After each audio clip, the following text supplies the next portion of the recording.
Welcome to the Grand Theft World podcast, sponsored by the members of GrandTheftWorld.com. That's why we don't have any ad reads or sponsors in these episodes. It's pretty slick, right? All right, so this week in Grand Theft World news history, we have kind of successfully avoided getting into World War III again. You know, they've been trying for a couple weeks. They got British missiles going over. You got U.S. ATACMS missiles going over. You got hypersonic ones coming back from Pooty Poots over in Russia. They have successfully avoided getting the rest of the world involved, but they have continued to escalate the entire week. And that type of escalation is not limited to Russia, Ukraine. There was also a ceasefire between Israel and Hezbollah, Hamas et al. Bibi ran out of weapons for the time being, so he called it a ceasefire. So we'll see how long it lasts until the next shipment gets there. There was also Matt Gaetz gate this past week. It became known multiple perspectives other than what the mainstream media had served up as to why the appointee Matt Gaetz for the Attorney General seat had to step down, and now we have Pam Bondi. There's quite a bit of interesting facts behind the Matt Gaetz history, aside from the question of whether or not he had carnal relations with a minor. That's one situation. But when you see all this other stuff that was added to it, and then you examine that situation and ask, why was somebody given a Florida driver's license that showed that they were an older age? Well, that's entrapment. That's a honeypot. That's something used in espionage, usually between foreign actors. So we're going to have to get into whether or not other nation states were involved with framing up and interfering with our election. And guess what? It wasn't Putin who was doing such things. Next, we had Trafficking Hub come to the news this past week. As you might know, there is a website called Pornhub. It is within the number 10th most popular website in the world. They had to delete 91% of their content because it related to child trafficking and other types of sexual content that related to violence, rape, slavery, all sorts of nasty things. Now, let me ask you a question. If 91% of your business is that, and 10% of your business is this, can you really say this is your business when really your business is that? And that MasterCard and Visa and all the other companies, payment gateways that worked with those types of abusive situations have known about it for years and have really, they've taken the money and, screwed most people at the drive-through. So we need to take a look at that story. We do have some other stories tonight, like Kash Patel getting appointed or named to be appointed FBI director, which is, I think that's the Trump team trolling, because Kash Patel wrote a book about how he would turn the FBI headquarters into a deep state museum and things like that, and he would fire them all. So I don't know if that's really a thing that's going to happen, or if Kash Patel is the Matt Gaetz of the situation. You send him in burning on fire, everyone reacts to that, and then Trump actually puts in the person he wanted the whole time to FBI director. So we'll see how it unfolds. We will check in with events with the unfolding of the changing of the guards here in America, and there's a whole bunch of other news. There's some Conor McGregor story. There's a flat Earth debate from Timcast this past week that had a geocentrist, a heliocentrist, and a flat earther. So that was kind of spicy too. But we won't get to that stuff till like 4 o'clock in the morning. Let's stick to the top stories of the week, and we'll get started right now with Luke Rudowski from wearechange.org and thebestpoliticalshirts.com. Let's get his report from earlier today, and then we'll start digging into the news tonight, piece by piece. Well, this shill is really pissed off. It's a terrible development for the men and women of the FBI. The fact that Kash Patel is profoundly unqualified for this job is not even like a matter for debate. I think he's very qualified, and I'm happy at what I think is one of the most important appointees by Donald J. Trump for his future presidential administration, as there's a lot of people being very pissed off. We're going to tell you why that's very important right now, as well as the implications, as well as the possibilities. There's still a Senate confirmation hearing coming up. There's a lot of other things happening behind the scenes here. As, oh boy, this is a big deal, and we'll tell you why specifically in this video. As you just saw, the disgrace, corrupted establishment, former deputy director of the FBI, essentially saying this. Andrew, I just want to start first with you and just get your reaction to this news tonight.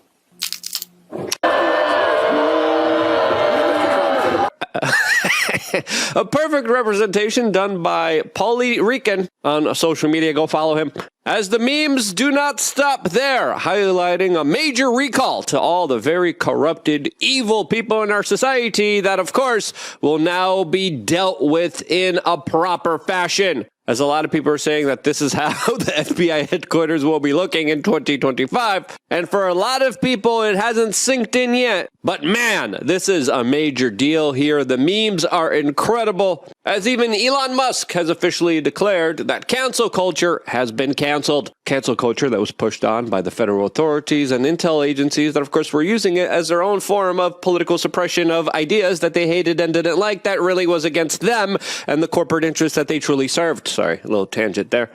As Elon Musk also tweeted, ALX, who said Kash Patel is a threat to the bureaucracy, and he is. As this was me and the boys' reaction to all of this, as of course I know Kash. I think he's great. I think he's awesome. And I think all of us symbolically had this kind of reaction last night to everything that unfolded, as it sure put a big smile on my face. And tonight with a Fox News alert. President-elect Donald Trump has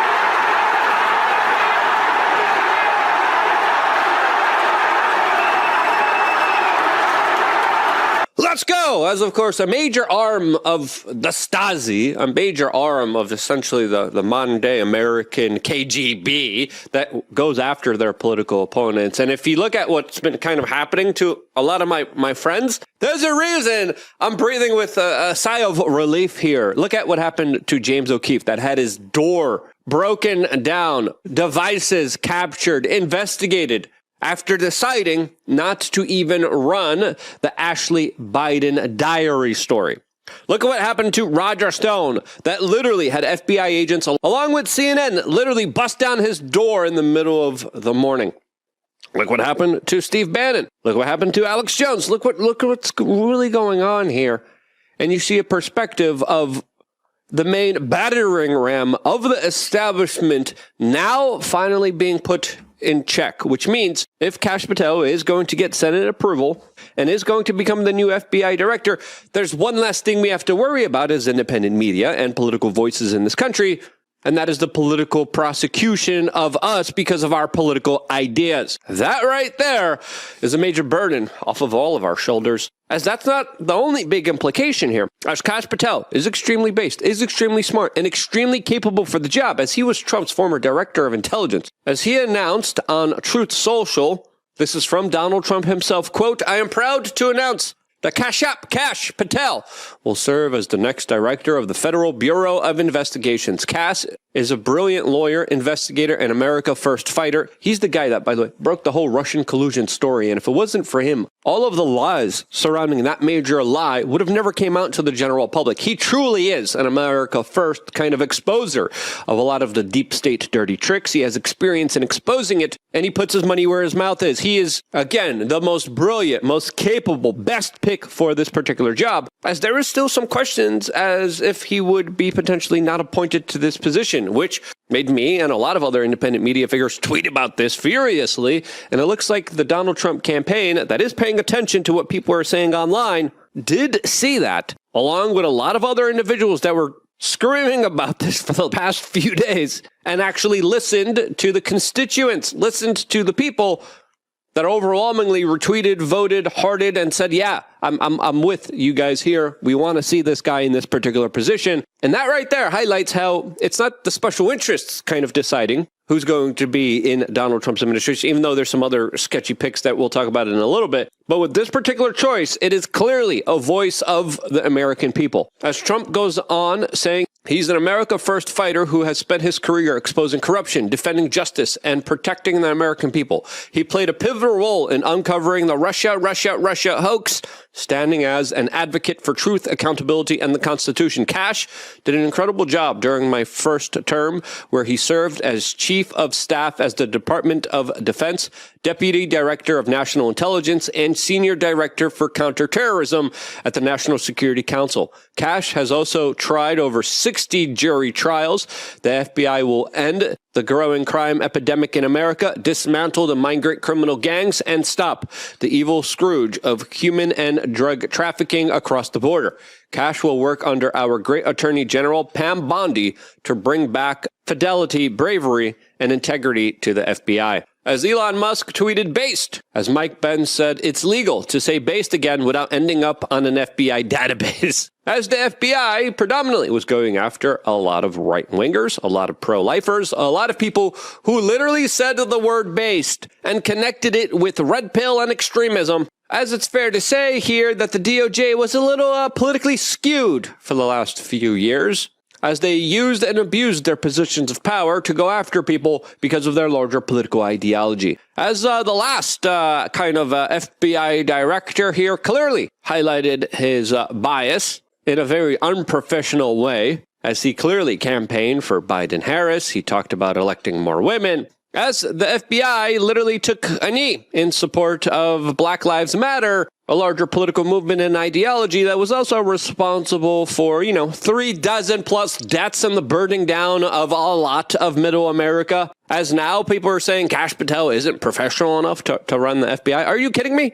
You're talking about these people right here? These masked, knee-taken goobers that were going along with the corporate media, and we're specifically saying, if you protest for Black Lives Matter, you don't spread any sicknesses and illnesses. You're going to be totally fine. But if you protest the lockdowns and mask mandates and all these other things, you're going to be a super spreader and you're going to kill grandma. As the FBI was also investigating people who were not for the lockdowns, not for, the procedure, not for going along. But if you went along with everything, they had your full support. They got on that knee. They pumped that fist. They put their heads down. As clearly the organization has been hijacked by a larger ideology that made it look like a very unbiased, untruthful organization that also has a long track record of confiscating a lot of very interesting videotapes. Tapes from, the safe of Mr. Epstein, Mr. Diddy, and those tapes, mysteriously just disappeared. The FBI also has a horrible track record of responding to small children and adolescents that literally have gone to them and said, hey, this powerful person hurt me. And the FBI literally looked at the kid and said, yeah, we'll write a report and won't do anything about it for 30 plus years. Jesus Christ. And again, the failures of the FBI, specifically when it comes to Diddy, Epstein, that children came to in the 90s. And there's other cases too, specifically that one other gymnast as well. So many disgusting behaviors. And now, finally, we have one of the most based, smartest, intelligent people taking reign of that organization and hopefully making all of the wrongs that they committed right. As Wall Street Mav is also reporting that the staff in the Diversity, Equity, and Inclusion Office of the FBI are threatening to resign if he is confirmed as the head of the FBI, as there are mass resignations planned, as clearly, ideologically, Kash Patel is opposed to a lot of the very ingrained bureaucratic leadership of the FBI that clearly abuses their position of power. And the conversation that Kash was able to start, even specifically on shows that I've been on with him, have clearly been next level and show his attention to detail when it comes to a lot of the kind of misdoings of the establishment. As of course previously on Tim Pool, he also mentioned this, specifically surrounding the J6 story, which is a major story that a lot of people should be paying attention to. It looks like you have a preponderance of evidence suggesting there may have been federal law enforcement involved in making that thing happen. I'll get you beyond a reasonable doubt. Two pieces of information. Ray Epps was on FBI's most wanted list one day, and the next day he was off of the FBI's most wanted list. There are only two ways that happens. You die, or your informant. Put that aside. Under congressional testimony, Jill Sanborn, who I used to work with, the head of the FBI Counterintelligence Division, in charge of all these investigations, testified under oath when Senator Cruz asked her, flat out, were there federal agents involved with January 6th? And she said, quote, Senator, I can't answer that at this time. Not if the answer was definitively no, having been a DOJ FBI guy myself, she would have gone there and said, nope, absolutely not. The reason she said I can't answer that is because of the same stonewalling they gave us during Russiagate with Christopher Steele, Halper, and everybody else. It's the same narrative, and I'm telling you they were there. As it definitely takes balls and scruples to expose a lot of the kind of deep state operations, a lot of the kind of undercover work that's been done, and a lot of the kind of underhanded larger political ploys of this very partisan political organization that is abusing their judicial power over the American people. And again, shouts out to Donald Trump for doing this, as there was a lot of pushback. There's a reason why Trump kind of waited as long as he did, as we found out after talking to Roger Stone, that in this clip kind of describes what's really happening behind the scenes with Donald Trump right now, who clearly is picking a lot of very badass people in roles of government where, in my opinion, they are desperately needed. I think it's abundantly clear that the president, who had a great presidency in his first term, but who came to Washington as a stranger to politics, and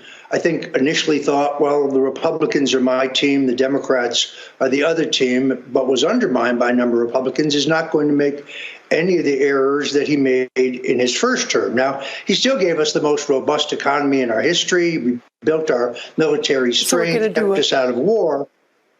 But I think this time he is more deeply involved in the process himself. He's not just looking at cabinet secretaries, but he's looking at deputy secretaries, assistant secretaries. This is going to be an America First administration, top to bottom. And I think everybody's picked so far, generally speaking, one or two that I wouldn't have been my choice. But overall, Pam Bondi, Tulsi Gabbard, Pete Hegseth.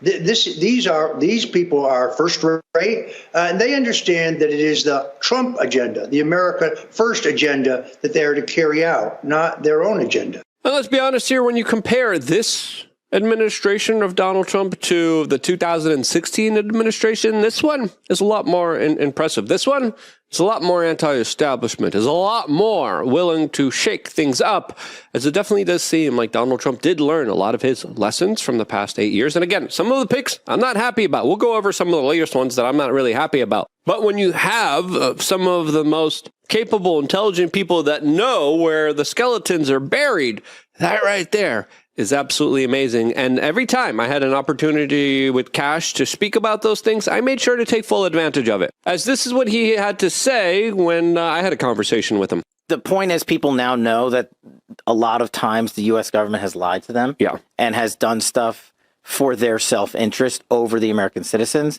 And my point to, the president was when I was like, dude, I'm the Russiagate guy. Like, I figured out the FBI lied to the world. Hillary paid for it. Like, you got to just give me like 27 seconds. Like, let's put this stuff out. And it was a monster fight to get the Nunes memo out, to get all those documents out. But there's a way to do it. Now that Americans know that other stuff exists, I think President Trump's strongest point, and I think he said this publicly, is like he's going to have one of these offices or commissions that puts this stuff out. And everyone can request information, be like, hey, I want the Bay of Pigs information out. I want the whatever documents out. And I think JFK that's the way to do it. The Epstein documents. Right. The Epstein Black Book, like on day one. The Iran-Contra documents, the MK Ultra documents. Keep going. That's why you're going to be the viceroy of the declassification office. As there's so many other more documents, so many more investigations, so many more kind of internal details to see how the sausage is made here behind the scenes, that for the first time in a long time, we're getting the possibility of seeing it all being done right in front of our eyes.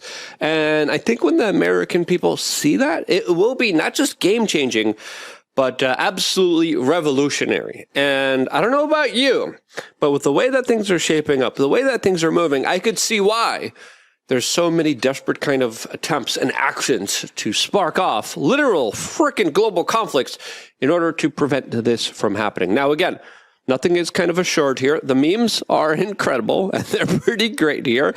Like this one, highlighting Cash in the middle as Mr. T here.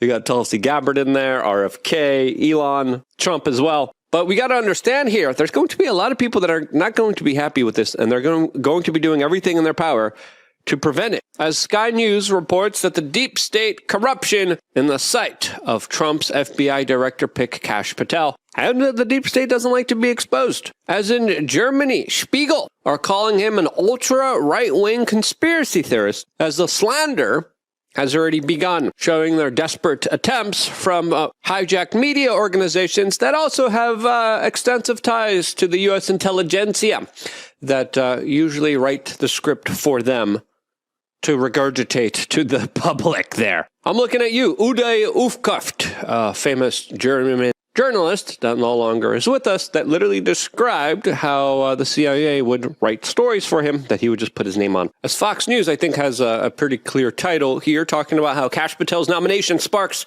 enthusiasm, anxiety, as the future of the FBI appears uncertain. Good!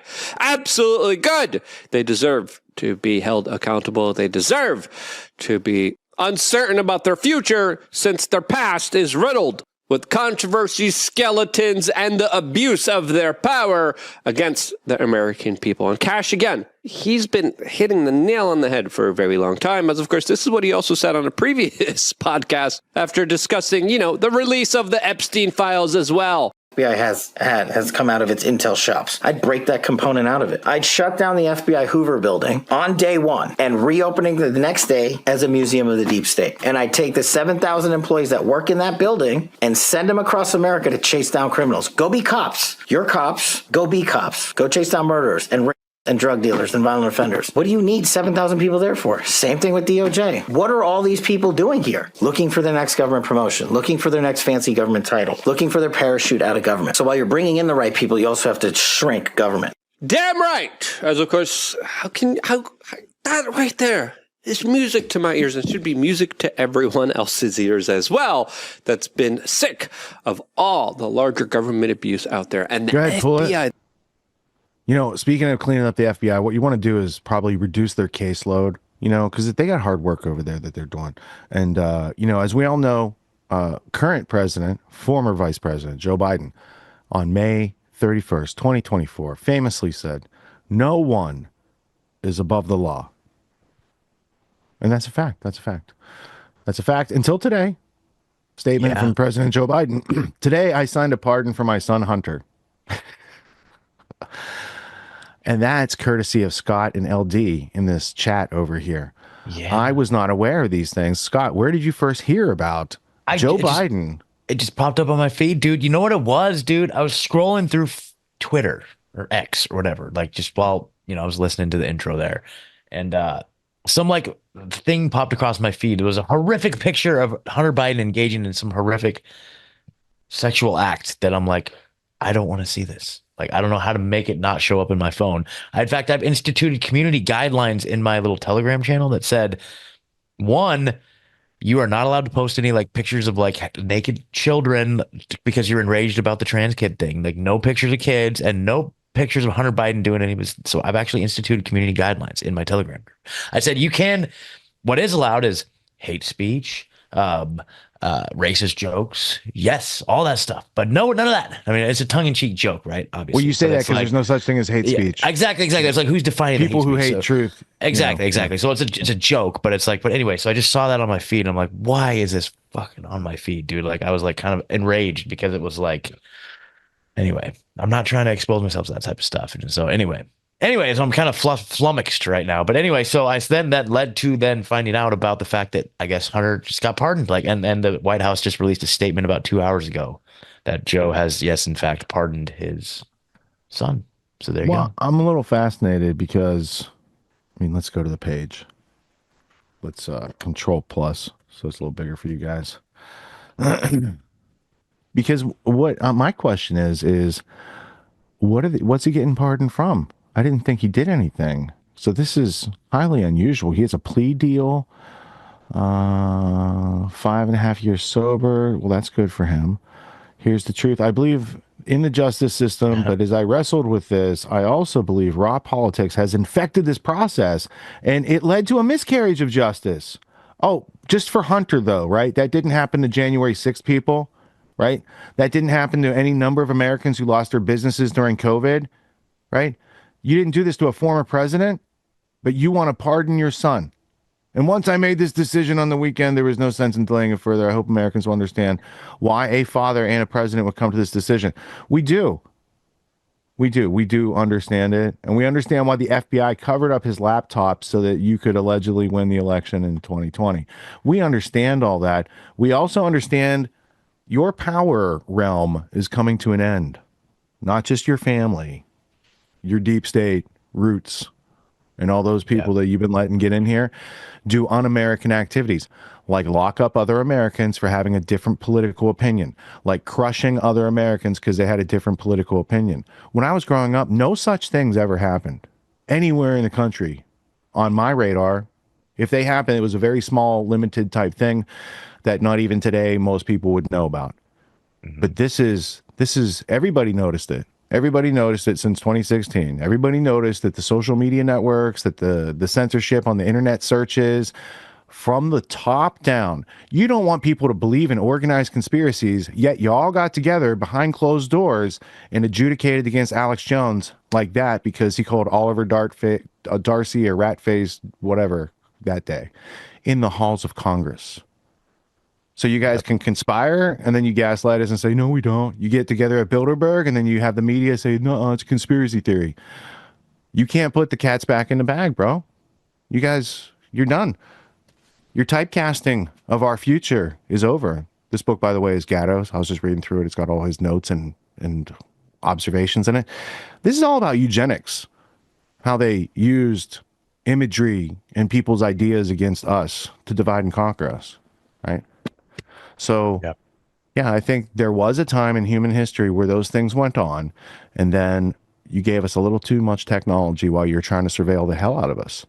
You developed these things to surveil us. You also didn't think about what freedoms people might learn to express with the democratization of technology to get this information out there to life-saving situations where people had to make choices about their future.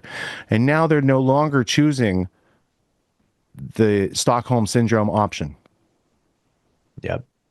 And as a person in recovery, I take offense to the fact, like, there's nothing more shameful and awful than somebody lying about their clean time, right? This whole, like, 5 years clean, when it's like, we just found cocaine in the White He was House, just doing blow on video at the Easter party last year. Yeah, so that's offensive to me right there. Hopefully Kash Patel can get to the bottom of that. You know what I'm saying? Yeah.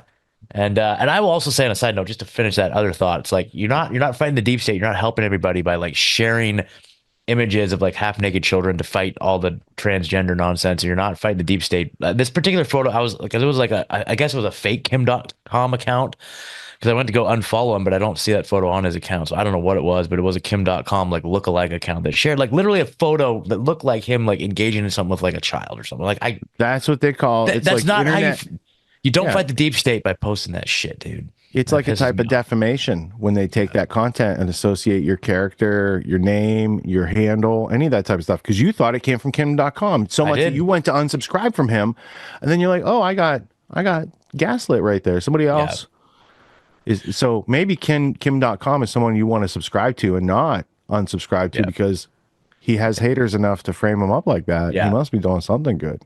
Yeah, but just public service announcement. Don't do that. Don't propagate that shit to fight the deep state, please. It's not good. It's not how we win. Agreed. Agreed.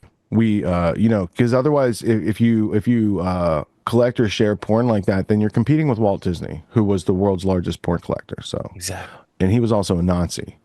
So if you ever join Club 33, you can find out the Nazi secrets and stuff like that. Allegedly, these are words on the street. I've heard. I don't know. But there is a whistleblower about Club 33 that came out recently. Yeah. Oh, interesting. Yeah. I don't know about that. Yeah. Okay, nice. Yeah. Yeah. They whore a lot of things out at Club 33, not just their season passes and stuff like that.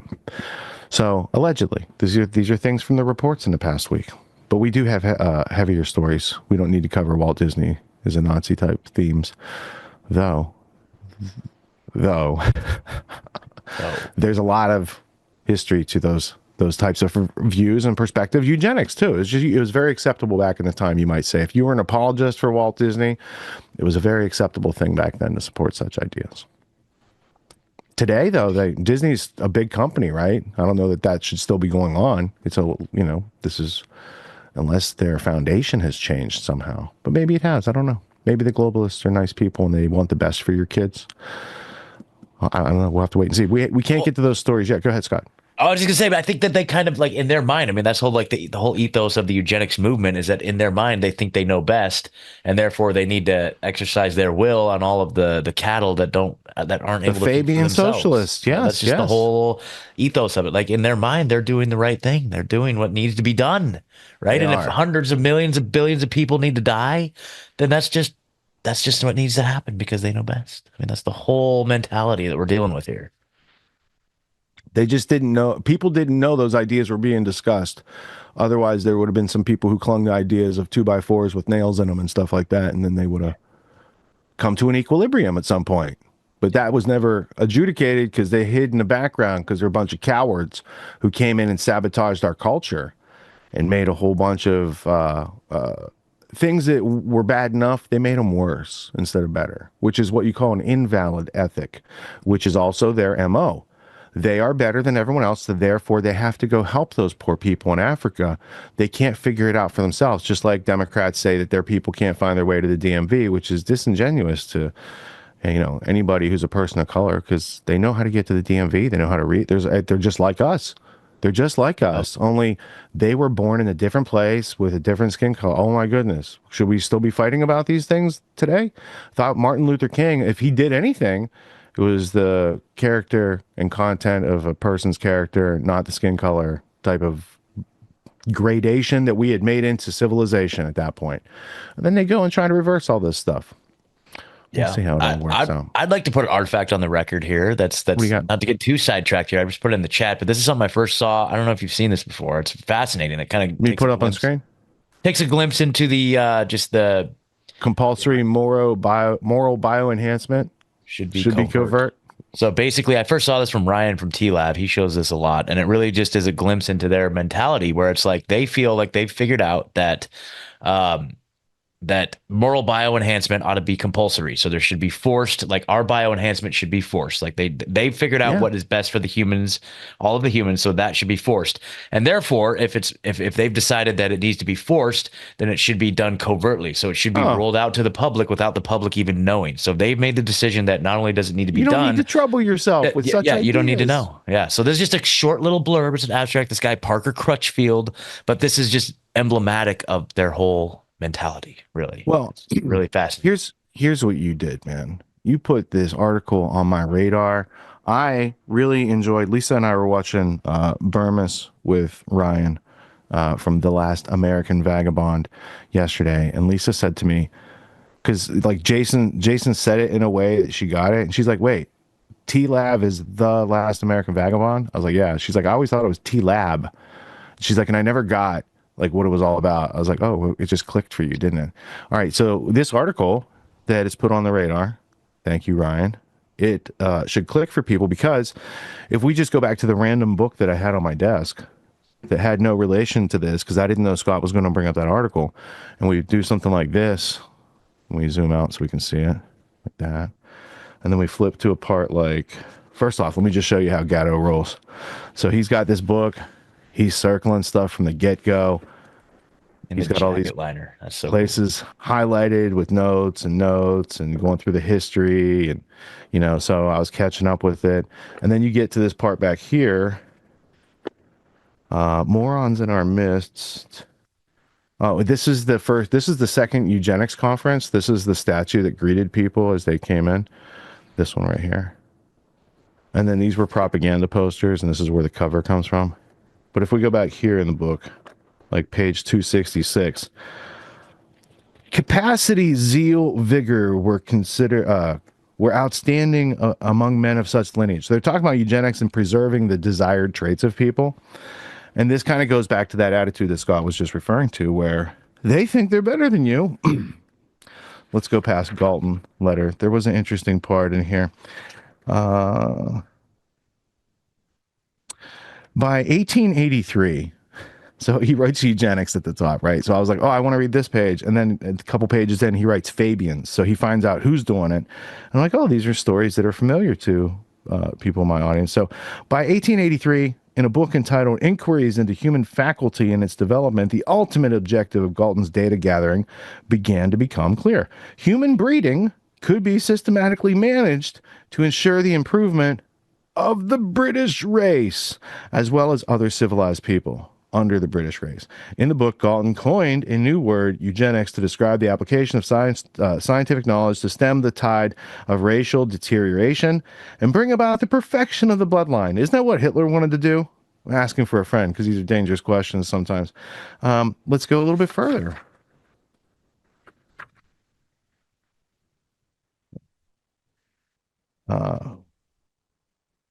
In his autobiographical memories, his most widely read book, Galton provided readers with a clear rationale for the implementation of eugenics as an enforced social policy. Let me get it on the screen for you. Working it. I think that stern compulsion ought to be exerted to prevent the free propagation of the stock of those who are seriously affected by lunacy, feeble-mindedness, habitual criminality, and pauperism. That means, I guess, being poor. With a humane and well-informed public opinion, I cannot doubt that our democracy will ultimately refuse to consent to that liberty of propagating children which is now allowed to the undesirable classes. This is precisely the aim of eugenics. And then he goes on over here. And at the bottom, he writes, Fabians, because who's in charge of these projects? The prospect of human horticulture, right, farming humans, attracted devotees throughout much of the Western world. In England, the Fabian socialists, Sidney and Beatrice Webb. And then he goes on. The next chapter is about Dugdale. Claire and Blanche Dugdale, they first published Mein Kampf in English. This is related to, this is like he's married to Balfour's niece. So there's a whole bunch of British Fabian socialism in the American eugenics movement, and it's the British American eugenics movement that inspired Hitler after they had already demonized the German people in World War I with the babies on bayonets and these types of the imagery that was going on back then. So anyway, militarism, art. Fascinating. And it's funny because like Hunter Biden would probably be one of those people who would not qualify for reproducing under their by their standards of so compulsory moral bioenhancement should be covert is not a new idea. In fact, it's the only idea they've really had the whole time.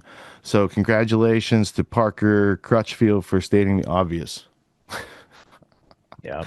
Hey, you know, somebody's got to say it in academic ease, right? So there was an opportunity, and he's like, oh, I can take what is known in another area, state it formally in this area, and put it on PubMed. Mm-hmm. You remember a couple months ago, there was that Daily Show clip where they had like some erudite like guy, and there was some fancy name. Like I always thought about that Parker Crutchfield guy. I don't know if you remember that clip. It was like they were making fun of like a really like scholarly person, gave him like a really sophisticated name. And it's like, it's that guy who wrote that moral bioenhancement piece. They do a lot of things to make fun of people. Everyone's doing some kind of self-help these days, and you can find a million self-help courses out there. Most other courses out there are hosting lectures. They're hosting videos, they're maybe even doing Q&As, and these are great starting points to encourage learning. But at Autonomy, we believe that hands-on practice is the best way to really lock in what we're learning. There's no better way to gain confidence and mastery than through action. After each lecture, we practice the concepts we've learned with other students, giving and receiving feedback in a non-judgmental environment. The result is mastery of concepts like entrepreneurship, ethical sales, and self-reliance in an environment that directly translates to the real world. Plus, you make connections with other like-minded individuals who are learning right alongside you, and you have a lifetime membership in the community. The Autonomy course with Richard Grove equips you with confidence, competence, and courage in a world filled with confusion and noise. You can learn more at getautonomy.info. We'll see you there.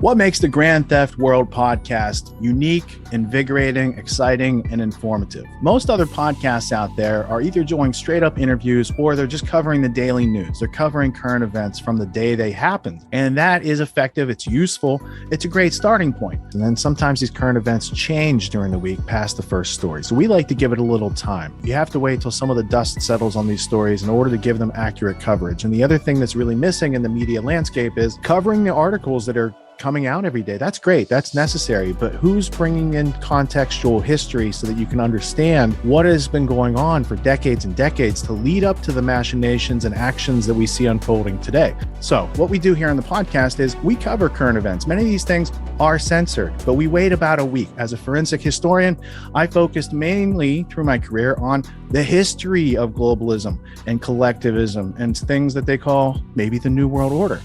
There's a lot of facts to these sort of circumstances, groups, events, activities, working groups that they've had over time. So for Grand Theft World listeners, we not only break down the current events, most of which that are censored during the week, we provide you with contextual history, we give you the source notes, the references, we do deep dives, and this really empowers you with an understanding of context and history so that you can make more informed decisions in your life. There's also a community, a membership where you guys can actually ask questions and we can get into the show and we can share evidence. And there's a town hall weekly for Grand Theft World for those who listen to it and are interested in covering the stories that we don't get to during a 6-hour show. Listening to it an hour a day, you could easily consume the week's news, but you're going to have substance and meaning and context and understanding. And with that, you can make higher quality decisions in your life. So if you're interested in more quality in your life, go to grandtheftworld.com, click podcast at the top, and we'll see you there. Thank you. These allegations are false. This isn't Grand Theft Auto, folks. This isn't a video game.